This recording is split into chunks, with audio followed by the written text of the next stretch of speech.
Hello and welcome to another episode of Health Matters. I am your health coach, Dr. Michael Chillemi.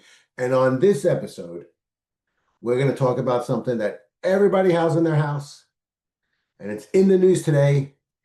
And everybody's asking me questions. I have patients, I have family members, I have friends. I'm like, what is the real deal? What is going on? What's the truth about this? So, what am I talking about? Acetaminophen. It's in nearly every medicine cabinet around the world. It's an unsung hero of modern pain relief. But is acetaminophen the household name for fevers and aches, a silent contributor to deeper medical mysteries? Could it be linked to conditions like autism, ADHD, or even dementia? Today, we're going to take a microscopic and macroscopic look at acetaminophen, a drug you might take without even a second thought, and reveal its deeper story. We're going to cover what is acetaminophen and how it works, the anatomy of how it interacts with the body, how it affects our lives, both positively and negatively, and the scientific data that potentially might connect it to ADHD, autism, or even dementia. So, without another second spared, let's get into it. What is acetaminophen? Acetaminophen is also known as paracetamol, which is widely used over the counter, primarily for its pain relieving properties and fever reducing properties. It's one of the most frequently sold drugs in the world, and the active ingredients found in brands like Tylenol or internationally Panadol. So, first, let's talk about the history. It was first synthesized in the late 1800s. Acetaminophen didn't rise to prominence until the mid 20th century. It was initially derived as a safe alternative to aspirin because it avoided the stomach irritation and bleeding issues associated with aspirin. By the mid 1950s, Tylenol became a household name, cementing acetaminophen's status as the leading OTC painkiller. OTC, over the counter. Okay, next segment is called segment 3. We're going to see the anatomy of acetaminophen. How does it work? What's the mechanism of action? So acetaminophen works by inhibiting the production of prostaglandins in the brain. Prostaglandins are chemicals produced when the body's tissue is damaged, which amplifies pain signals and induces inflammation. Unlike NSAIDs are like ibuprofen, acetaminophen does not significantly reduce inflammation, but it focuses on pain reduction and temperature reduction in the brain. The exact mechanism remains somewhat mysterious. Despite decades of studies, some research suggests that acetaminophen acts on the endocannabinoid system, explaining its pain relieving effects. How the body metabolizes it. So absorption is typically quick. It's absorbed quickly in the GI tract after ingestion. It's broken down and metabolized primarily by the liver enzymes into active and inactive forms. It's then processed through excretion, and the compounds are excreted through the urine. So whatever you don't use, your body will get rid of. Toxicity risk. In small doses, acetaminophen is safe. However, high doses, greater than 4,000 milligrams per day in adults, can overwhelm the liver, leading to dangerous accumulations of metabolite NAPQI, which can cause acute liver failure. Acetaminophen overdose is one of the leading causes of acute liver failure worldwide. Wow, that's a pretty big stat. So, how many people are affected, and what's the typical usage, you might ask? So, globally, acetaminophen is the most widely used analgesic globally. Analgesic, pain reliever. Over 25 billion, would it be, doses are sold annually in the US alone. The World Health Organization lists it as an essential medicine available in more than 120 countries. In children, acetaminophen is one of the most recommended medications for treating fevers and mild pain. Chronic users, many adults take it for arthritis, migraines, and muscle pains. Public trust. What's the public trust and perception? Acetaminophen has long been considered safe and a safer alternative than typically like ibuprofen or aspirin, given its lack of stomach irritation and cardiac problems. Okay, let's get into acetaminophen, how it affects your life, some of the pros and some of the cons, some of the benefits. Pain relief for acute conditions like headaches, toothaches, menstrual cramps, or post-surgery pain. Fever management, commonly used to lower fever in children and adults. Safety compared to alternatives. No risk of GI bleeding or heart problems, making it preferred in some conditions. Short-term risks. Toxicity from overdose, causing symptoms like nauseousness, vomiting, or in extreme cases, liver failure. Long-term risks. Chronic use have been associated with kidney damage and other complications. Acetaminophen and its controversial connections.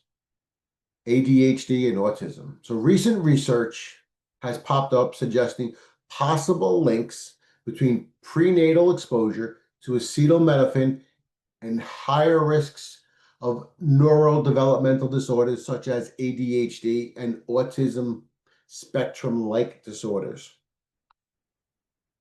One of the studies, there's a study in 2021, a meta-analysis found that children whose mothers use acetaminophen during pregnancy had a 20 to 30% higher likelihood of ADHD or autism diagnosis.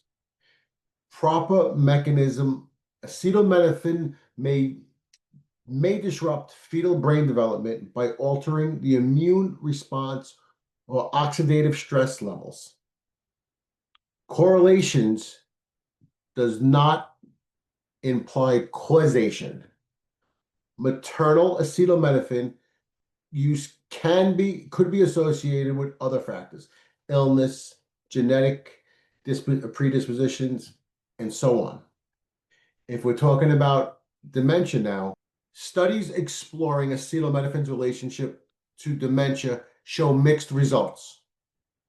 The theory is chronic inflammation, a key contributor to neurodegenerative disease, might be influenced by the acetaminophen's interactions with the brain's prostaglandin pathways or the glutathione depletion. No direct causal link yet, but long-term studies are ongoing. Fertility and hormones. Some studies propose that heavy maternal acetaminophen use during pregnancy might reduce testosterone in male fetuses. This could have developmental ramifications.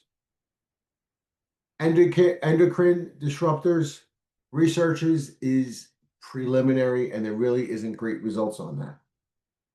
So I want to break down the difference between correlation and causation and why it matters in the case of acetaminophen.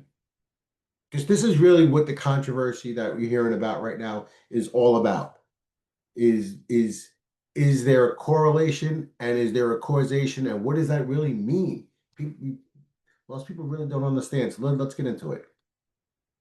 The connection between acetaminophen and conditions like ADHD, autism, dementia, and other neurological concerns frequently appear in research. However, these studies often emphasize a vital statistical principle. Correlation does not imply causation. Understanding correlation versus causation. So correlation occurs when two variables appear to be related or tend to occur together. For example, in studies, researchers may notice that children with ADHD or autism have mothers who reported to use acetaminophen during their pregnancy at higher rates compared to mothers of neurotypical children, meaning they don't have ADHD or autism. Correlation simply indicates an association, that is, the two things co-occur, but it does not prove that one caused the other. That's correlation. Causation means that one variable directly causes a change in the other. For example, exposing skin to intense sunlight can directly cause sunburn. Causation. To establish causation, scientists seek evidence through controlled experiments, repeated observation, and ruling out confounders. Confounders are other potential explanations. Why it's challenging in medical research. In human health studies, causation is especially hard to prove. Why? For example, pregnant women may take acetaminophen because of a non-specific condition, either a fever or pain.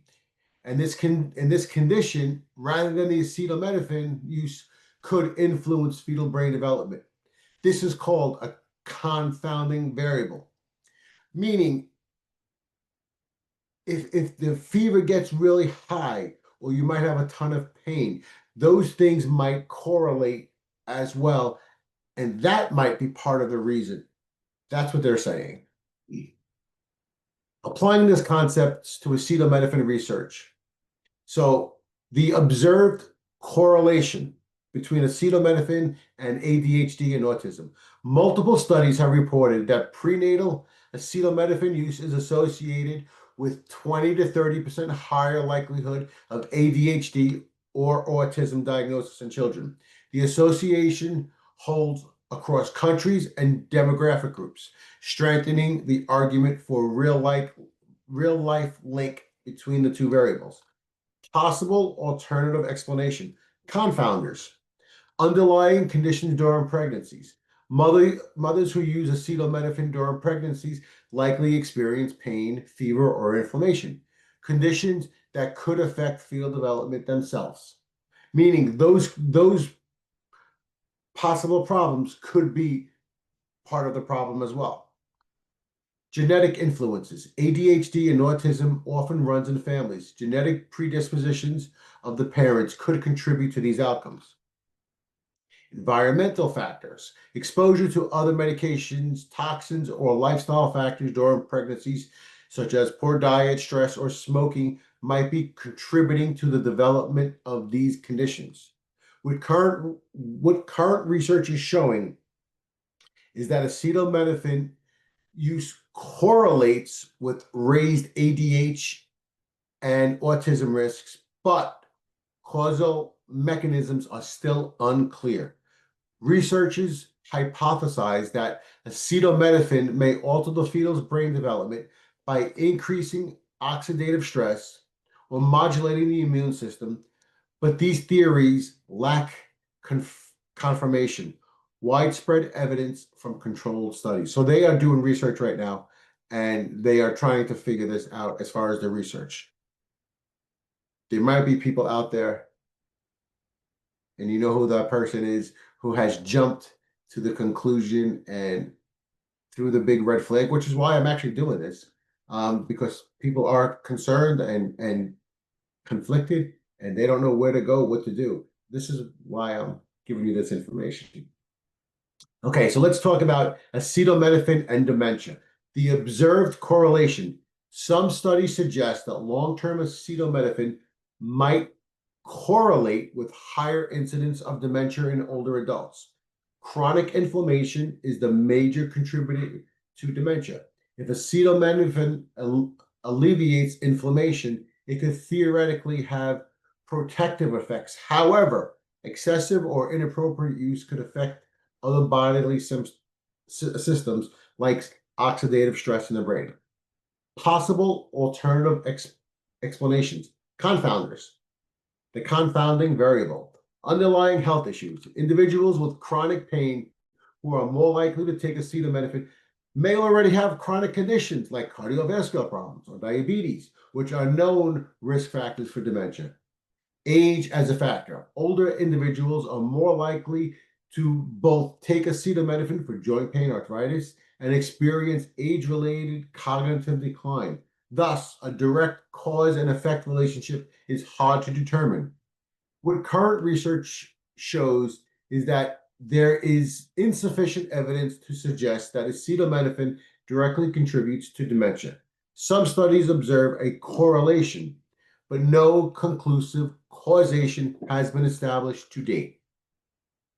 The importance of understanding causation versus correlation in acetaminophen research. In science research, even more so than in public health, a knee-jerk reaction to correlation without understanding causation can have widespread consequences. Let's look at why interpreting these findings responsibly is critical. Avoiding premature blame. If people assume acetaminophen causes autism or ADHD without evidence of causation, they may stop using the drug unnecessarily, even in situations where the benefits far outweigh the risks, like reducing a high fever during pregnancy, which is very dangerous for the baby. So what are the examples? Fever-related inflammations during pregnancy, if left untreated, has been linked to developmental disorders. So avoiding acetaminophen to manage fevers could inadvertently increase risk to the fetus. This is why you really got to weigh your pros and cons in life. Establishing a scientific rigor. Sound conclusions require multiple large-scale studies with replication and ruling out confounders. Misinterpreting correlation as causation could lead to the spread of misinformation, understanding trust in the scientific findings. Until causation is confirmed, pregnant women and individuals at risk should discuss acetaminophen use with their healthcare providers rather than discontinue it altogether based on preliminary studies. In the context of the conditions like ADHD and autism or dementia, the possibility of acetaminophen being involved in their development is an ongoing area of research, but the current evidence remains correlational, not causational. So right now, what they're saying is there's a correlation between acetaminophen use during pregnancy or long-term use in later life associated with certain conditions like ADHD, autism, and dementia. But causation, scientists have not demonstrated direct evidence that acetaminophen causes these outcomes.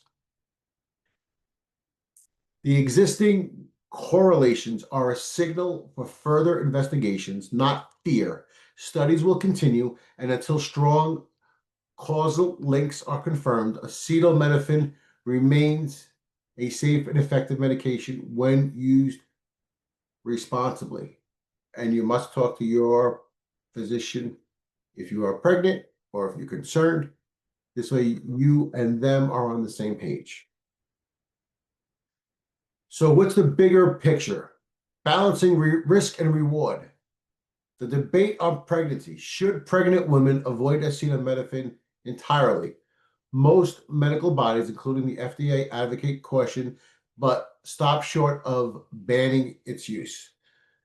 The precautionary principle suggests minimal exposure unless absolutely necessary.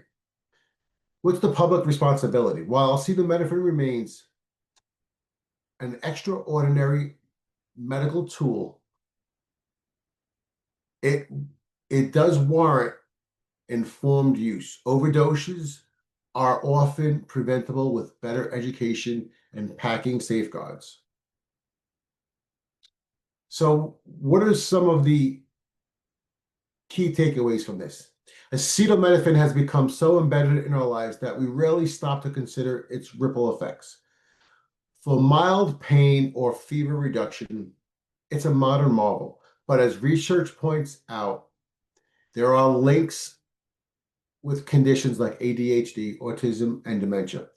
It's clear that habitual or uncritical use can no longer be the norm. Let's keep asking tough questions and remember every medicine has its balance and benefit and risk. So what I will tell you is this, as a chiropractor, obviously, natural health is what's very, very important to me. And you really should take things only if you really need them. But with that said, you know, if you have a high fever, you're 103, 104 fever, that condition alone might damage or do other things that are far outweighing the short-term use of acetaminophen. But that is a conversation that you should have with your physician. You should be informed. You should know that there's research going on now, and there shouldn't be a knee-jerk reaction to say, okay, let's just stop everything. But it does make you say, hey, wait, let's evaluate it. Let's make sure we're seeing enough research and we know what we're putting in our body and why we're putting it in our body. Because at the end of the day, we only got one of these. I always tell you this. We got one of these. You got to make sure what we're doing is we're doing it for the right reasons. And you should know what you're doing. And you should know what the risks are. Unfortunately, anybody who's over 40 knows that you grew up in a medicine cabinet, meaning you have this, you take this, you have this, you take that. And, that's kind of what led me into more natural. But with that said, there is a place for it, right? So there is a place for it. So I don't want it to come across that I'm anti anything. Everything in life has a balance. And that's the biggest thing that most people don't necessarily understand. It's not yes or no. There could be a balance where sometimes it could be yes, sometimes it could be no. That choice is up to you and your physician to make that educated decision. But nothing in life is that cut and dry. Everything has a place, and you have to understand the balance of when you should do it, why you should do it, what are the risks, and what's good for me. And that's what's most important. You have to understand those risks, and you have to understand the information that's out there. Right now, there's going to be a lot of research, I'm going to say, over the next 3 to 5 years based on what's going on right now. And there's more information to come. Just be educated, pay attention, stay on top of what's going on out there. Because what I'm going to say is, as with all medicines, true understanding begins with curiosity, asking questions, seeking answers, respect what we don't know yet, and understand you need to talk to your physician. Have that conversation so you're educated. Be educated. That is the key. Be educated. So, as I always say, the information you heard here is my opinion alone. It is up to you to speak to your physician about this topic. I am not giving you any diagnosis, any treatment advice. I'm just sharing facts and my opinion. Again, my opinion alone. So with that said, as I always say, we got one of these. Be smart. Be diligent. Do your research. Because at the end of the day, your health matters. Till next time, I'm Dr. Michael Chillemi. Be well, be safe.